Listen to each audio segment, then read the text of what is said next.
Bienvenidos a todos a una inmersión profunda en un tema que, admitámoslo, puede resultar un poquito incómodo, incluso a veces hasta doloroso. Vamos a explorar el miedo al amor en las mujeres. Un tema fascinante, sin duda. Y complejo, por supuesto. Complejo, sí. Para esta inmersión nos hemos sumergido en investigaciones de la psicología, la neurociencia, incluso la sociología. Porque claro, este miedo no surge de la nada, ¿verdad? Exacto. No es solo una cuestión de, digamos, caprichos personales. Hay muchísimos factores en juego. Factores biológicos, culturales, hasta evolutivos. Exactamente. Y eso es precisamente lo que vamos a desentrañar hoy. Nuestra misión, por así decirlo. Sí, nuestra misión. Descubrir de dónde viene este miedo, cómo se manifiesta en nuestras vidas y lo más importante. Encontrar estrategias, herramientas para poder superarlo. Basadas en la ciencia, claro. Exacto. Porque no se trata solo de entender el problema, sino de encontrar soluciones reales, ¿verdad? Totalmente. Y para empezar a navegar este laberinto, la psicología nos ofrece un término clave.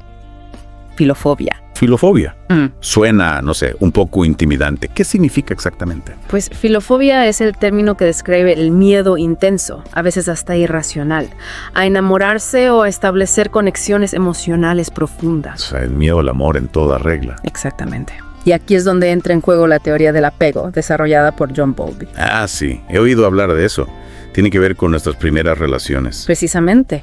Bowlby decía que nuestras primeras experiencias, esas interacciones tempranas con nuestros cuidadores principales, influyen muchísimo en cómo nos relacionamos con los demás en la edad adulta. Es como si esas primeras relaciones fueran un molde, ¿no? Que da forma a nuestras futuras conexiones. Exacto, un molde o un plano.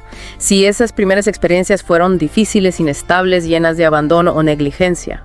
Bueno, es lógico pensar que eso puede afectar nuestra capacidad de amar más adelante. Claro, porque esas experiencias tempranas pueden llevar a lo que llamamos un apego inseguro, concretamente un estilo evitativo. ¿Y eso qué implica? Las personas con este estilo suelen tener dificultades para confiar en los demás, para abrirse emocionalmente. Sienten un miedo muy real a la intimidad. Como si hubieran aprendido que acercarse a alguien es peligroso. Exacto.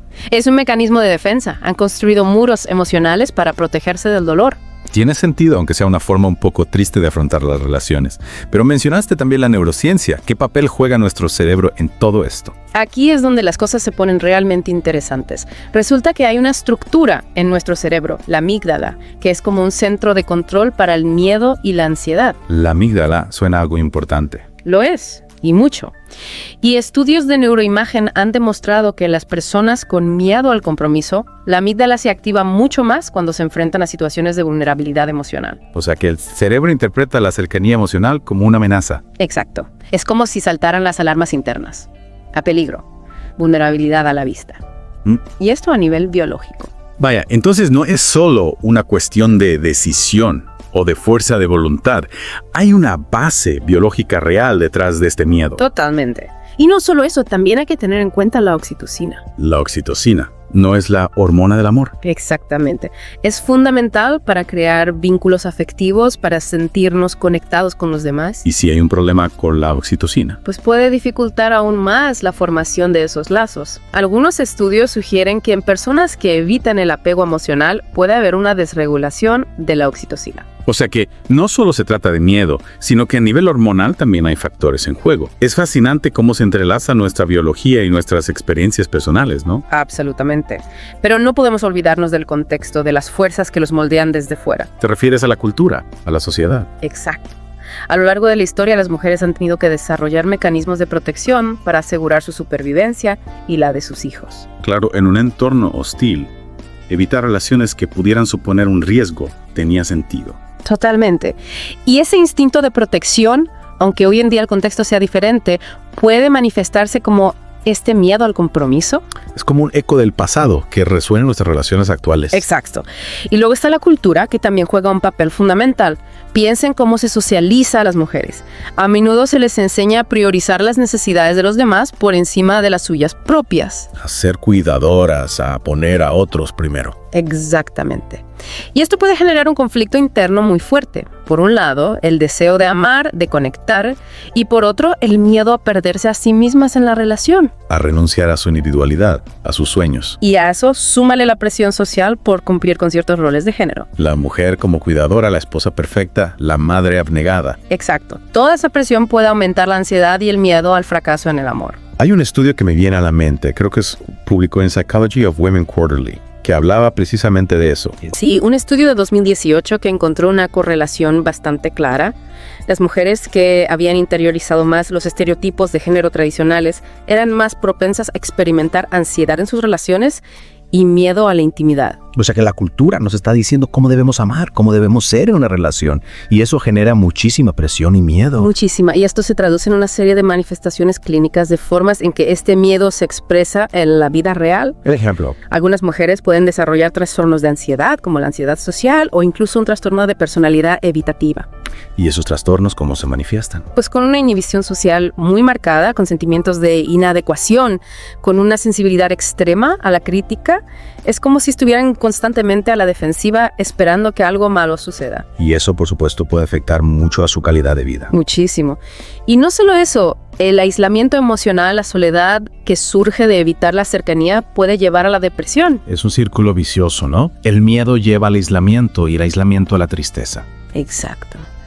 Y en el contexto de las relaciones, este miedo se puede manifestar de maneras muy concretas. Por ejemplo, con el autosabotaje. sabotaje.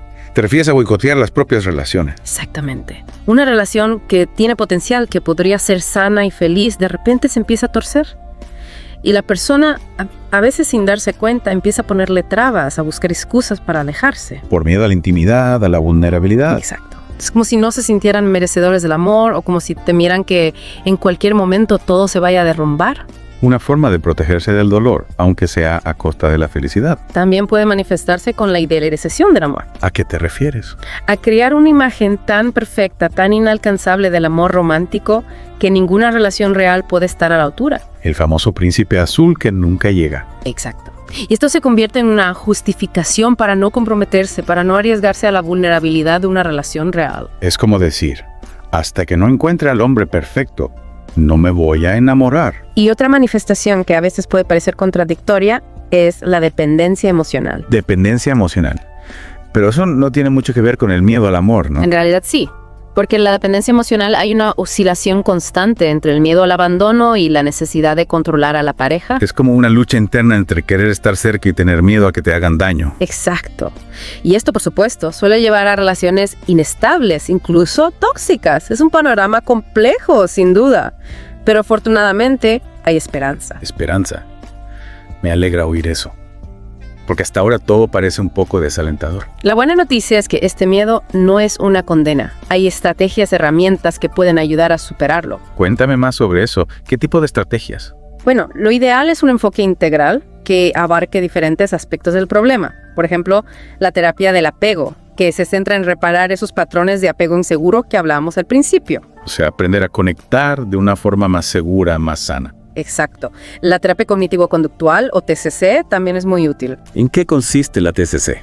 Se centra en identificar y desafiar las creencias irracionales que alimentan el miedo al amor. Por ejemplo, la idea de que amar significa perder mi independencia. Esas ideas negativas que nos repetimos a nosotras mismas y que nos limitan. Exactamente. Y luego están el mindfulness y la autocompasión, que son herramientas muy poderosas para gestionar las emociones. Mindfulness. Eso no es como la meditación. Sí, el mindfulness tiene que ver con la atención plena, con aprender a observar nuestras emociones sin juzgarlas, con ser más amables con nosotras mismas. Suena interesante. Y la autocompasión. Autocompasión es como tratarnos a nosotras mismas con la misma compasión que le daríamos a un amigo que está sufriendo. Es como dejar de ser nuestras propias enemigas, ¿no? Exactamente. Y algo que también puede ayudar mucho es la educación emocional. Educación emocional. Sí, se trata de comprender las bases biológicas y psicológicas del amor, de desmitificarlo, de entender que nuestras reacciones tienen una explicación. Como quitarle el velo de misterio al amor. Y al entenderlo mejor, podemos tomar decisiones más conscientes en nuestras relaciones. Y por último, no podemos olvidar el poder del apoyo social. Totalmente. Hablar con amigos, con familiares, incluso con un terapeuta, puede ser de gran ayuda para procesar las emociones, para sentirnos comprendidas y apoyadas. Recordar que no estamos solas en esto. Exacto. En resumen, el miedo al amor en las mujeres es un fenómeno multifacético, con raíces en nuestra historia personal, en nuestra biología y en la cultura que nos rodea. Pero la buena noticia es que hay herramientas para enfrentarlo, para superarlo y construir relaciones sanas y satisfactorias. Sin duda. Y al final, este miedo, aunque pueda parecer un obstáculo, también puede ser una oportunidad para crecer, para conocernos mejor a nosotras mismas y para vivir el amor de una forma más plena y auténtica. Una reflexión muy interesante para terminar. Y nos deja con una pregunta en el aire. ¿Cómo podemos encontrar el equilibrio entre la conexión profunda y la preservación de nuestra individualidad? Una pregunta para reflexionar, sin duda. Un camino que cada mujer debe recorrer a su manera. Muchas gracias por acompañarnos en esta inmersión. Esperamos que les haya sido útil e inspiradora. Gracias a ustedes por la invitación. Ha sido un placer compartir estas reflexiones. Y a todos ustedes, hasta la próxima.